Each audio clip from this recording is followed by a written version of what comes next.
اللہ رب العالمین مختلف قسم سے ہمارا امتحان لے سکتا ہے۔ ایمان تازہ کریے۔ ایمان کیا ہے؟ ایمان ایک معاہدہ ہے۔ پڑھیے قرآن نے کتنی بار کہا الا الذین آمنوا وعملوا الصالحات، الا الذین آمنوا وعملوا الصالحات، ایمان لاؤ اور عمل صالح، ایمان لاؤ اور عمل صالح، ایمان لاؤ اور عمل صالح کرو۔ کتنی جگہ اللہ رب العالمین نے فرمایا ہر مسلمان غور کرے کیا اس کے پاس ایمان ہے؟ ایمان تو ہے، اب غور کرے کیا وہ عمل صالح بھی کرتا ہے؟ عمل صالح کیا ہوا؟ بولیے مت۔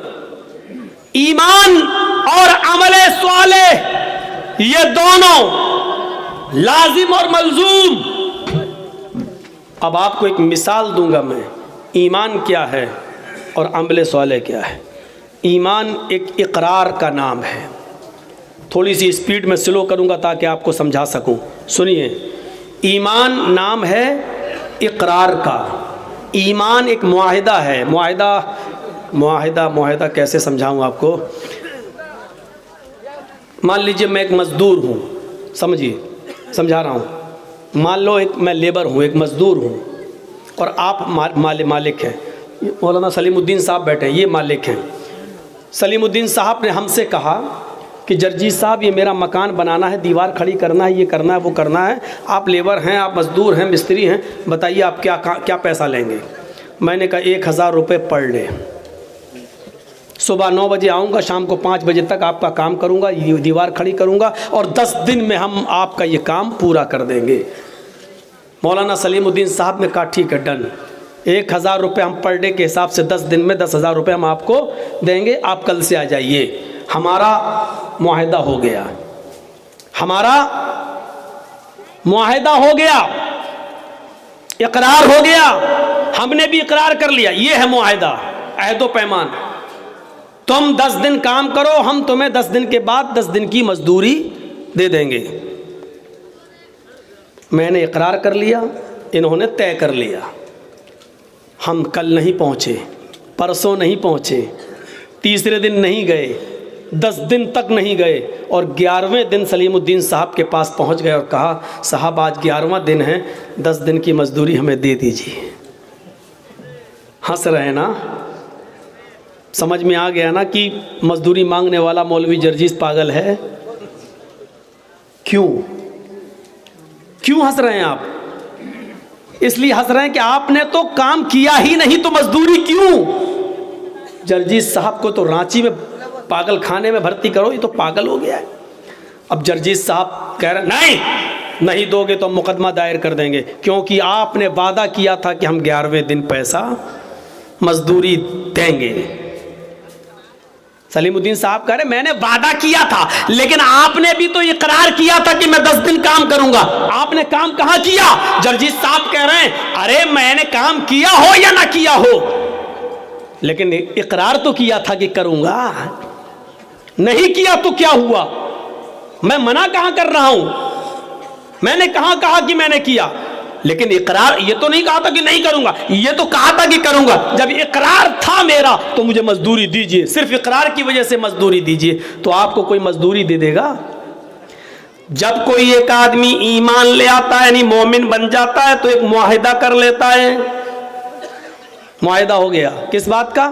ایمان لائے ہو، طے ہو چکا ہے۔ کیا طے ہو چکا ہے؟ تم نماز پڑھو گے 5 وقت کی، تم رمضان کے پورے مہینے کے روزے رکھو گے، تم زکوٰۃ دو گے اپنے مال کی پوری، اگر استطاعت ہوگی تو تم حج کرو گے، غریبوں کی مدد کرو گے، پڑوسیوں کا خیال رکھو گے، یتیموں پر ظلم و زیادتی نہیں کرو گے، کسی کے اوپر ظلم نہیں کرو گے۔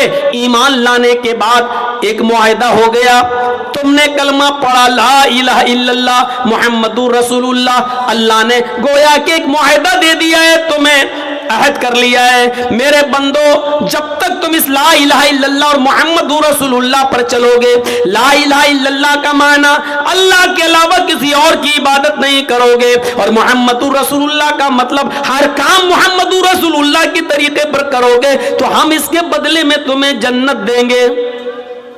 ہم نے وعدہ تو کر لیا, اقرار تو کر لیا, لا الہ الا اللہ محمد رسول اللہ تو پڑھ لیا, لیکن اس کے بعد ہم نہ نماز کے, نہ روزے کے, نہ حج کے, نہ زکات کے, نہ غریبوں پر ہمدردی, نہ مسکینوں کے ساتھ اچھا سلوک, نہ بیواؤں کے ساتھ اچھا سلوک, نہ پڑوسیوں کے ساتھ ہمارا اچھا رہن سہن, اٹھنا بیٹھنا, نہ یتیموں کی اوپر میرے بھائیوں شفقت و پیار و محبت کا ہاتھ.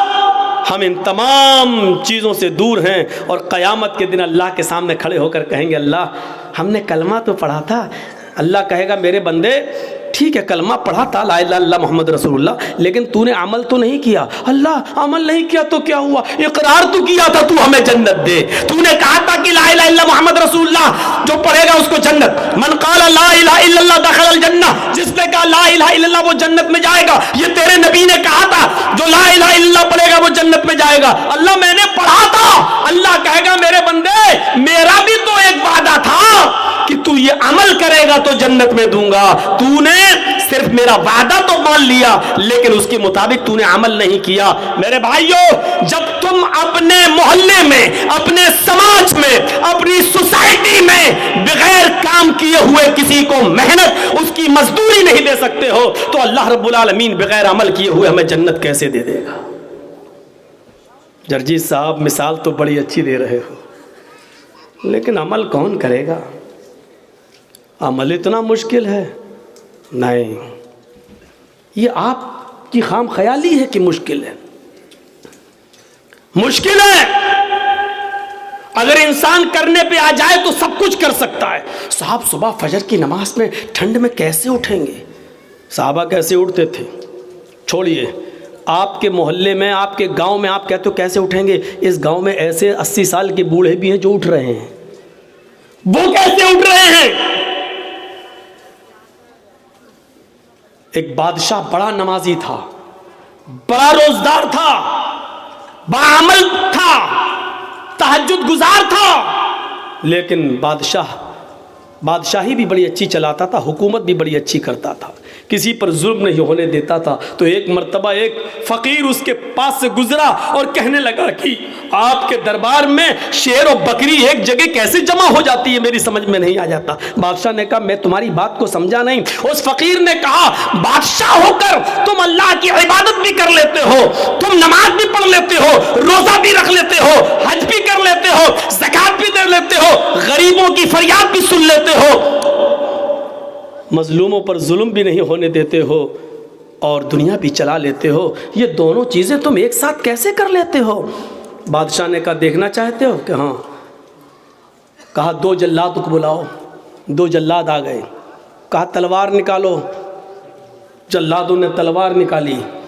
بادشاہ نے اپنے ایک نوکر سے کہا 1 پیالہ پانی لے آؤ. پانی لے آئے. اس فقیر سے کہا پانی پکڑ. اس فقیر نے پانی کا پیالہ پکڑا, اور سنو اس فقیر نے پانی کا پیالہ پکڑا. کہا جاؤ پورا شہر اس کو گھما دو. اور اس فقیر سے کہا جاؤ میرے پورے شہر میں میری عوام کو دیکھ لو کہ کیسے وہ عمل کر رہی ہے, کیا کر رہی ہے, کیا نہیں کر رہی ہے, نماز کتنا پڑھ رہی ہے, روزہ کتنا رکھ رہی ہے, ظلم کتنا کر رہی ہے. پانی کا پیالہ اپنے ہاتھ میں لو, جاؤ اور دیکھو. اور ان دونوں جلادوں سے کہا اگر اس پانی کے پیالے میں سے ایک بوند بھی چھٹک کر زمین پہ گر جائے تو اس فقیر کی گردن کاٹ دینا اور میرے پاس لے آنا. فقیر کہتا کم بخت, میں نے تو پوچھا تھا کہ کیسے, اس نے تو مجھے مصیبت میں ڈال دیا. لیکن بادشاہ کا حکم. جلاد نے کہا چل. اب وہ پانی کا پیالہ لے کے چل رہا ہے, دھیرے دھیرے چل رہا کہ پانی کی کہیں بوند گر نہ جائے. ایک قطرہ بھی گرا تو جلاد میری گردن اتار لیں گے. پورا شہر کا چکر لگانے کے بعد بادشاہ کے پاس آیا. بادشاہ نے پانی کا پیالہ پکڑا, رکھ دیا اور کہا آئے فقیر بتا تجھے میرا شہر کیسا لگا. فقیر نے کہا کون سا شہر, بتا میری بلڈنگوں کا کیا حال تھا, میری عوام کیسی لگی. کہا بادشاہ سلامت آپ نے مجھے اس لائق ہی کہاں چھوڑا تھا کہ میں آپ کی عوام دیکھ سکوں, آپ کی بلڈنگ دیکھ سکوں, آپ کے عمارتیں دیکھ سکوں, آپ کی رعایا کا معائنہ کر سکوں. آپ نے کہہ دیا تھا کہ اگر ایک بوند بھی گری تو تیری